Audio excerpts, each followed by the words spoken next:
9 engines. 9 different promises made by 9 different engineering teams at some of the largest automakers on the planet, and right now, in 2026, all 9 of them are failing. Some are failing on the highway. Some are failing in brand new vehicles with fewer than 5,000 miles on the odometer. And some are failing even after the official recall fix has already been performed. This is not a bad year for the auto industry. This is a pattern. And it is getting worse. To understand how we got here, you have to understand what the industry did to its own engines over the past 15 years. Facing relentless pressure from fuel economy standards and emissions regulations, automakers did something that sounded brilliant on paper. They made engines smaller, added turbochargers to compensate for lost displacement, tightened manufacturing tolerances to razor-thin margins, and switched to ultra-thin synthetic oils to reduce friction. The result was engines that were more powerful and more efficient than anything built before them. But efficiency and reliability are not always the same thing. And in 2026, the bill for that trade-off has come due.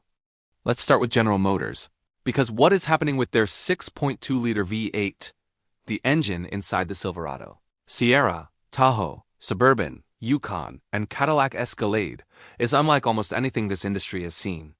Manufacturing defects in the connecting rods and crankshaft have caused catastrophic engine failures without warning. GM recalled nearly 600,000 vehicles in April of 2025. Then federal regulators reopened the investigation in January 2026 after receiving complaints from owners who reported their engines failing again, after the recall fix had already been completed. Engines that received new oil were failing. Engines that were fully replaced were failing. One owner described their engine seizing at 70 miles per hour with the new prescribed oil already installed. Another watched their second replacement engine fail on the highway with 2 children in the vehicle. Class action lawsuits are now underway. But that's only part of the story. Toyota's twin-turbocharged V6, the engine meant to replace one of the most beloved powertrains in truck history, has now been recalled 3 separate times, across nearly 270,000 Tundra, Lexus LX, and Lexus GX vehicles. The cause is the same each time: machining debris contaminating the main bearings and triggering engine failure, in some cases before the vehicle even reaches 20,000 miles. Independent engineers have begun suggesting the problem may run deeper than debris, that the engine itself may have a fundamental oiling design flaw. Toyota has not publicly confirmed or denied that claim. Meanwhile, some 2026 Tundra owners are performing oil changes at 500 miles into ownership, not because their manual says to, but because they are frightened. The situation gets even worse. Nissan made a bold technological gamble in 2021 when it replaced the Rogue's proven naturally aspirated engine with a revolutionary 1.5-liter turbocharged 3-cylinder, featuring variable compression technology. The concept was genuinely impressive. The execution has been a disaster. Nissan has now issued 3 separate recall campaigns for the same engine in a relatively short window.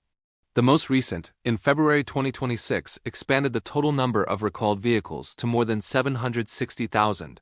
The root cause is bearing failure driven by high oil temperatures that break down the lubricant before it can protect critical components.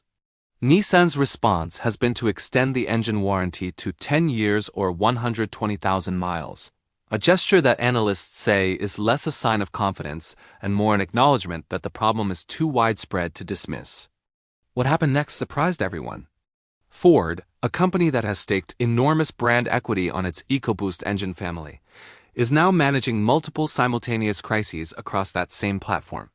The 2.7-liter and 3.0-liter EcoBoost V6 engines were recalled after Ford discovered that intake valves made from a substandard alloy could fracture and fall directly into the combustion chamber, destroying pistons, cylinder walls, and cylinder heads simultaneously.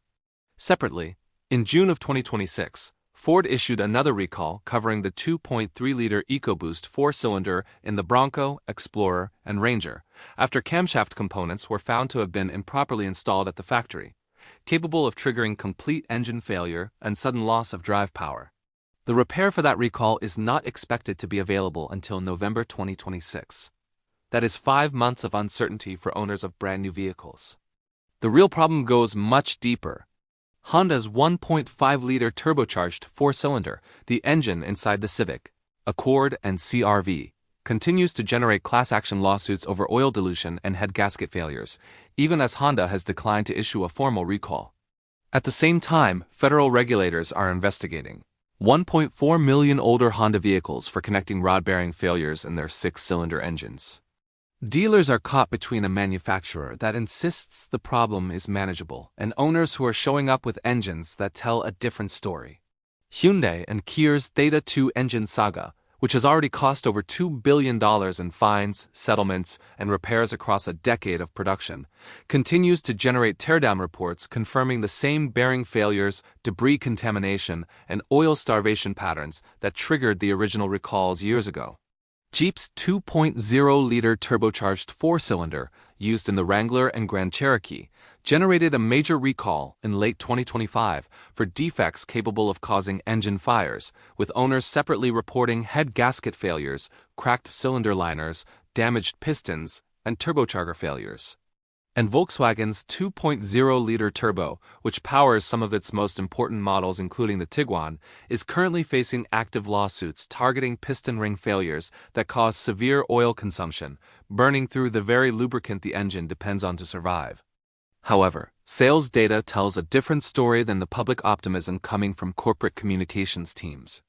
Consumer confidence in new vehicle powertrains is measurably eroding.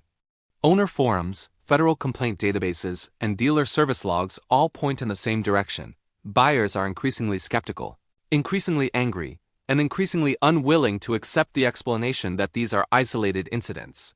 One automotive analyst put it plainly: the industry convinced consumers that downsized turbocharged engines were progress.